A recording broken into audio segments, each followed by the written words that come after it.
वो दिन गुजर गए जब ऑस्ट्रेलिया पर्थ में एशियाई टीमों को बुलाता था और बाउंसी ट्रैक पर फंसाता था। कम से कम टीम इंडिया के लिए ये बात नहीं कही जा सकती।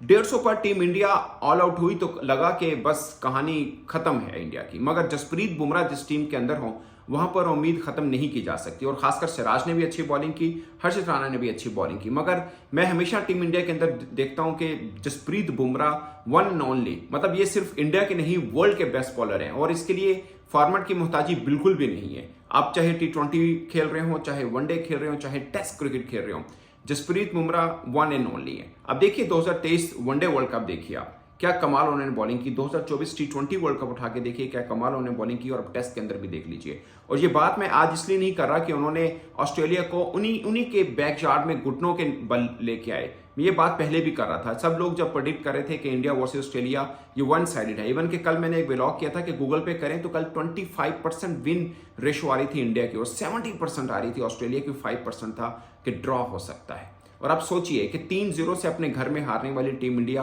कैसे पलट कर वार किया और कहां पर किया है। Haunting ground of Australia, Perth, जहां पर अभी तक ऑस्ट्रेलिया एक भी टेस्ट मैच नहीं हारा। ये ऑप्टस एक नया स्टेडियम बना जो 2018 में बना था। और आप ऑस्ट्रेलिया का बॉलिंग अटैक देख लीजिए और इंडिया का भी देखिए। मैंने शायद 2 रोज पहले एक वीडियो किया था, अगर कई दोस्तों ने देखी हो, कि यहां पर आकर आपको लगता होगा कि इंडिया के पास सिर्फ जसप्रीत बुमराह है, सिराज है। उन्होंने लास्ट 8 मैचेस में, आप उनके लास्ट 8 मैचेस उठाइए, सिर्फ 12 विकेट्स नहीं है और 3 बार 0 हैं उनके, यानी 3 बार वो विकेट ही नहीं ले पाए हैं। 2-2 और एक में सिर्फ 4 विकेट है उनकी लास्ट 8 मैचेस में। उठा के देख लीजिए। मैंने उस वक्त भी कहा था जब इंडिया न्यूजीलैंड से हार रहा था कि यही सिराज आपको सीना कंट्री के अंदर डिफरेंट बॉलर नजर आएंगे, क्योंकि वहां पर फास्ट बॉलर्स को सपोर्ट मिलती है। और मुझे इसलिए भी है कि मैंने पाकिस्तान का ऑस्ट्रेलिया टूर कवर किया था, हमारे पास कोई मेन स्ट्रीम बॉलर नहीं था। इवन के लास्ट टेस्ट मैच में तो हमने एक शाहीन अफरीदी थे, उनको भी बिठाया था। हमारे पास खुरम शहजाद थे, मीर हमजा थे, इनके साथ ही हमने, और आमिर जमाल थे, इनके साथ ही हमने कहानी बदल के रखी थी। हम हारे जरूर थे वहां पे,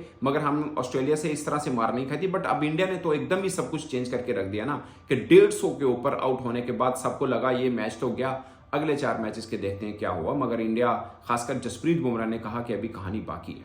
और जिस तरह से उन्होंने बॉलिंग की है वो अपने आप में एक मिसाल है। 19 पर 3 आउट थे, 19 रन के ऊपर 3 आउट किए थे, जहां पर 14 पे 1 हुआ था, 19 पे 2। फिर स्मिथ को मुझे लगता है कि वो शायद टर्निंग पॉइंट था कि पहली बॉल के ऊपर LBW करना। और जो मैक्सवीनी है उस पर आप देख लीजिए, LB की था, उनको लगा जसप्रीत बुमराह को कि ये बड़ी क्लोज है। पंत ने कहा कि उन्होंने शायद बल्ले की आवाज सुनी है, ले लो कहा विराट कोहली ने, और वो विकेट मिली उनको। उसके बाद खाजा गया और फिर स्मिथ, और उसके बाद लाइन लग गई। जैसे साइकिल स्टैंड के ऊपर एक साइकिल गिरने पर सारे गिरते हैं ना, ऑस्ट्रेलिया टीम एग्जैक्टली वैसे गिरी है। फ्रैंकली स्पीकिंग, मैं हमेशा समझता हूं कि पर्थ ऑस्ट्रेलिया बहुत एक खास धांसू किस्म की परफॉर्मेंस है। अभी नया स्टेडियम है, इससे पहले में भी पर्थ में हमेशा ऑस्ट्रेलिया बाकी टीमों को, खासकर एशियन टीमों को फंसाता है, क्योंकि बाउंसी ट्रैक है और सब कुछ है। इनका होबार्ट और पर्थ, ये 2 ऐसे ग्राउंड है जहां पर वो एशियन टीमों को फंसाते हैं। सिर्फ एडिलेड और सिडनी ऐसा ग्राउंड माना जाता है जहां पे एशियन टीमें अच्छा खेलती हैं। मगर अब इंडिया के आप प्लेइंग 11 में देखें, हालांकि अभी इसमें शामिल नहीं है, उसके बावजूद आप उनका बॉलिंग अटैक देखें। मुझे लगता है कि अब ऑस्ट्रेलिया में खेलें या कहीं पर भी खेलें, आपके पास अगर बॉलिंग अटैक अच्छा है ना, तो आप किसी को भी गिरा सकते हैं। और वो बहुत पुरानी दिनों की बात होगी जब ऑस्ट्रेलिया के अंदर ऑस्ट्रेलिया को हराना या ऑस्ट्रेलिया को इस तरह घुटनों के बल लेके आना मुश्किल काम होता था, खासकर एशियन टीमों के लिए। अब ये एशियन टीम है जो अपने घर में 3-0 से न्यूजीलैंड से हारी है और स्पिन ट्रैक पर हारी है। और ये वही एशियन टीम यानी इंडिया टीम ऑस्ट्रेलिया में पर्थ के अंदर ऑस्ट्रेलिया को आगे लगा के बैठी हुई है। आप अंदाजा कीजिए, पहले दिन में ही बर्तरी ले रखी है टीम इंडिया ने, पहले दिन में। और ये मुझे लग रहा है कि 3 दिन से आगे मैच नहीं जाएगा। बाकी ऑस्ट्रेलिया और इंग्लैंड ऐसे होते हैं, आपको पहले 1-1.5 दिन लगता है कि पिच बड़ी धांसू, उसके बाद थोड़ा सा बैटिंग ट्रैक भी हो जाता है। बट मुझे लगता है कि इस पिच में तो 2.5-3 दिन का खेल ही होने और डिसीजन आ जाएगा, जो कि अब तक बढ़त मुझे इंडिया की नजर आ रही है। अगरचे ऑस्ट्रेलिया में भी पूरी कैपेसिटी है, वो भी फाइट बैक कर सकते हैं, मगर फाइट बैक अभी मोमेंटम जो है वो टीम इंडिया को मिला है। अगेन हर्षद ने सिराज की आप बात कर लें और बुमराह, ये एक अच्छा ट्राइका बना रहा। और आप अंदाजा करें, बुमराह और सिराज बिलो 2 इकोनॉमी के साथ उन्होंने विकेट्स लिए हैं। आप उधर से पैट कमिंस का देखें, उन्होंने किस इकोनॉमी के साथ उनको रन हुए। PAT Cummins, Hazlewood, Nathan Lyon और मिचेल स्टार्क, इन सब में सबसे अच्छा रिकॉर्ड पर्थ के अंदर हैरानकुन तौर के ऊपर नेथन लायन का है, जिनकी 27 विकेट्स हैं और 18 की एवरेज है। अब अंदाजा करें कि स्पिनर हैं वो, और पर्थ के अंदर अमूमन हम कहते हैं कि फास्ट ट्रैक है। अगेन अगर टीम इंडिया की बैटिंग की बात करें तो एक डिफरेंट मतलब कम स्कोर हुए हैं, अगरचे 150 के ऊपर ही सब आउट हो गए, मगर आप ओवरऑल देखें तो आपको पंत की बैटिंग एक शॉर्ट मिली है, मगर उन्होंने अच्छी जो है वो बैटिंग की है, इसमें कोई शक नहीं है। और मुझे लगता है कि आप ऑस्ट्रेलिया का देखें, टॉप ऑर्डर पूरे का पूरा सिर्फ ट्रेविस हेड हैं जिन्होंने 11 बनाए हैं, मैक्सवेनी है जिसने 10 बनाए। मैं टॉप ऑर्डर की बात कर रहा हूँ।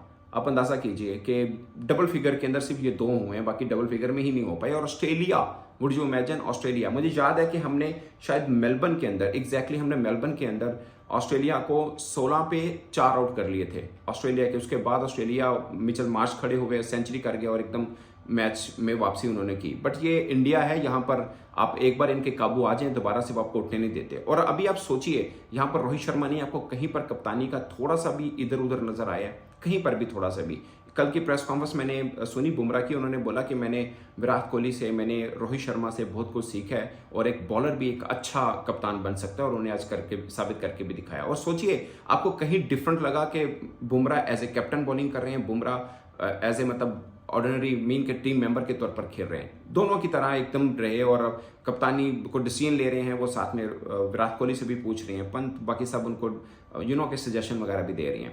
मुझे खुशी इसलिए होती है कि ऑस्ट्रेलिया की टीम को कोई भी एशियन टीम जाके हराए, वो चाहे श्रीलंका, पाकिस्तान, इंडिया, कोई भी टीम जाकर वहां पे इनको टफ टाइम दे तो खुशी होती है। क्योंकि हमने एक पूरे का पूरा टाइम पीरियड देखा है जब ऑस्ट्रेलिया कम से कम पर्थ के अंदर तो किसी को हिलने नहीं देता था। इवन कि हमारा अपना पीक जो पेस अटैक था, जिसमें वकास यूनुस, शोएब अख्तर, वसीम अकरम भी होते थे, तब भी हम वहां जाके हारे होंगे। हम तो आखिरी टेस्ट मैच 1996 में जीते होंगे ऑस्ट्रेलिया के अंदर, 1996 के अंदर, जब मुश्ताक अहमद ने सिडनी के अंदर 10 विकेट्स ली थी और पाकिस्तान में जीता था। 96 के अंदर लास्ट टेस्ट मैच ऑस्ट्रेलिया के अंदर हम जीते हुए हैं। वुड यू इमेजिन, ऑस्ट्रेलिया के अंदर इतना लंबा टाइम पीरियड हो गया। और ये टीम इंडिया है जो लगातार 2 सीरीज जीती है, और जहां पे इससे पहले सब प्रेडिक्ट कर रहे थे कि नहीं इंडिया फारी गया, इंडिया मतलब कुछ नहीं कर पाएगी। अगरचे न्यूजीलैंड के खिलाफ हार के बाद आपको फील होता है कि मतलब आप अपने घर में हार के जा रहे हैं और एक मजबूत टीम के खिलाफ खेलने जा रहे हैं, और एक दबाव है WTC का कि वर्ल्ड टेस्ट चैंपियनशिप को पहुंचने के लिए आपको कम से कम 4-0 से जीत लेनी पड़ेगी, जो कि ऑस्ट्रेलिया के अंदर ऑस्ट्रेलिया के लिए मतलब ऑस्ट्रेलिया को हराना एक आप ख्वाब समझते रहे हैं अब तक। मगर ये 150 के ऊपर आउट करने के बाद जैसे पलट कर वार टीम इंडिया ने किया है, ये अपने आप में एक खास कमाल है। और मुझे लगता है कि अब ये पूरी की पूरी सीरीज बड़ी जानदार होगी। आप सोचिए, मैंने 1-2 व्लॉग में पहले भी डिस्कस किया कि जैसन गिलेस्पी कह रहे थे कि इंडिया की टीम पहुंची है तो इनको एक अलग किस्म का प्रोटोकॉल मिला है, एक अलग किस्म की एडवर्टीजमेंट मिली है। तो ये इसलिए मिली है, एक तो फाइनेंशियल गेन होता है, दूसरा बराबर की टक्कर भी होती है। अब देखिए मतलब सभी मतलब पाकिस्तानी किसी क्रिकेटर से आप पूछ लेते हैं तो उनको लगता था कि नहीं इंडिया वहां पे कुछ खास नहीं कर पाएगा, क्योंकि अब थोड़ा मोराल गिरा हुआ है, ग्राफ गिरा हुआ है, टेस्ट के अंदर उनकी परफॉर्मेंस इतनी अच्छी है। अगरचे T20 बहुत अच्छा खेले हैं वो साउथ अफ्रीका के अंदर, मगर आप देखिए कि पर्थ के अंदर पहले ही रोज टीम इंडिया 6 वर्षों के बाद खेला है पर्थ में, 6 साल के बाद खेला है पर्थ में, और पहले रोज कैसे किया है। अगरचे बैटिंग में लगा था, मैंने बहुत से सोशल मीडिया पे देख रहे थे कि इतने पे अब चौथा आउट, 5वां आउट, ये आउट, विराट कोहली आउट। मैं इंडियन के भी देख रहा था, वो कह रहे थे चेतेश्वर पुजारा की कमी फील हो रही है, वो नए बॉल को पुराना कर देते हैं, ये सब चीजें चल रही थी। बट आप देखिए कि जब बुमराह आए हैं बॉलिंग के ऊपर, एकदम डिफरेंट लगे। और अब एक चीज नोट कीजिए, वो चाहे एशिया के बॉलर हैं, मतलब इंडिया के बॉलर हैं बुमराह, मगर हर कंडीशन के अंदर एक डिफरेंट टाइप की बॉलिंग करते हैं। मुझे बहुत से लोग नीचे लिखते हैं कि आप शायद बहुत ज़्यादा बोल देते हो बुमराह के, बट मुझे लगता है कि मैंने क्योंकि इनको जब से ये इंजरी से वापस आए हैं तब से फॉलो कर रहा हूँ। ये एशिया कप में आए थे उस वक्त मुझे याद है हम सब कंपैरिजन करते थे बुमराह वर्सेस शाहीन, और अब आज मौका ये आ गया है कि शायद कोई इसका कंपैरिजन उस तरह से ना करे, क्योंकि जब इंजरी के बाद है, मुझे वाहिद आप पाकिस्तानी पर्सपेक्टिव में देखिए, हमारा जो बॉलर इंजरी के बाद आया है बिल्कुल धीमा आया, पहले से ही बुरा गया। अब जसप्रीत बुमराह इंजरी के बाद आए और पहले से ज्यादा खतरनाक हुए, ये एक बहुत बड़ा कमाल होता है फास्ट बॉलर के लिए। मतलब अगर कोई बैट्समैन खुदा ना खासा इंजर्ड हो जाए, वो वापसी है उसको शायद बहुत ज्यादा फर्क नहीं पड़ता, शायद रिफ्लेक्सेस में थोड़ा 19-20 पड़े, बट वो 2-4 मैचेस के बाद सेट हो जाता है। मगर फास्ट बॉलर का आप हमारे हसन अली उठा के देख लीजिए, आप हमारे शाहीन अफरीदी उठा के देख लीजिए, आप हमारे नसीम शाह उठा के देख लीजिए, पेस में भी कमी हुई, लाइन में भी कमी हुई, रिदम में भी कमी हुई। मगर जसप्रीत बुमराह एक लंबे टाइम पीरियड के बाद वापस आए थे, मगर मुझे लगता है कि पूरी तरह से सेट करके उनको भेजते हैं। तो 2023 से लेकर अब 2024 तक की कहानी आप उठा के देख लीजिए, पूरी दुनिया में जहां जहां वो गए हैं रूल किया है। बाकी ICC की रैंकिंग है उसके ऊपर कभी ऊपर जसप्रीत बुमराह भी आते हैं, मगर मुझे लगता है कि वो बड़ा मैटर कर रहा होता है कि आप कितने मैचेस खेल रहे हो, कितने टाइम पीरियड से आप खेल रहे हैं, क्योंकि लंबा टाइम पीरियड जसप्रीत बुमराह खेले भी नहीं थे और कई मैचेस तो वो खुद भी नहीं खेलते, जैसे T20 वो नहीं खेलते हैं। तो ये एक खास पर्सपेक्टिव है। अगेन इट्स वर्सेस, मैं पहले ही कह रहा था, इट्स बुमराह वर्सेस ऑस्ट्रेलिया। क्योंकि मेन अगर इनके साथ शामी हो तो कहानी और डिफरेंट हो, मगर अब कहीं पर भी शामी की कमी फील होने नहीं दी वैसे टीम इंडिया ने। तो दोस्तों पहला दिन एक मज़ेदार किस्म का मैच, और मुझे लगता है कि आगे आने वाले 2-3 रोज़ बड़े खास होने। बट सबसे अच्छी चीज़ ये है कि ये 5 टेस्ट मैचेस की सीरीज जो मैंने कल बोला कि बॉर्डर गावस्कर ट्रॉफी जो है ये एशेज से बड़ी हो गई है, और ये अब आपको फील होगा कि इस तरह का कॉम्पिटिटिव क्रिकेट हो तो वो इसका एक अपना अलग मज़ा होता है। और ख़ासकर इंडिया को एक प्लस पॉइंट ज़रूर है, अगरचे पाकिस्तान को भी ये थोड़ा सा है कि इंडिया कहीं पे भी खेलने जाता है वहाँ पे उनकी लोकल कम्युनिटी बहुत आती है, इसलिए जो होस्ट कंट्री होता है वो खासा ललचाता है, क्योंकि रेवेन्यू है, अब टीम कॉम्पिटिटिव हो गई है। होस्ट के बराबर की पॉपुलेशन जो स्पेक्टेटर्स हैं वो इंडिया के भी वहाँ पर मिल जाते हैं। तो दोस्तों सीनी जोन और बॉर्डर गावस्कर ट्रॉफी का आगे तो बहुत मजा आएगा, मगर फिल वक्त ये पर्थ टेस्ट के अगले 2-3 रोज देखने बड़े खास हैं। इस पर आप अपनी राय कमेंट बॉक्स में जरूर बताइएगा। मेरी तरफ से इतना ही, इजाजत दीजिए। अल्लाह हाफिज़।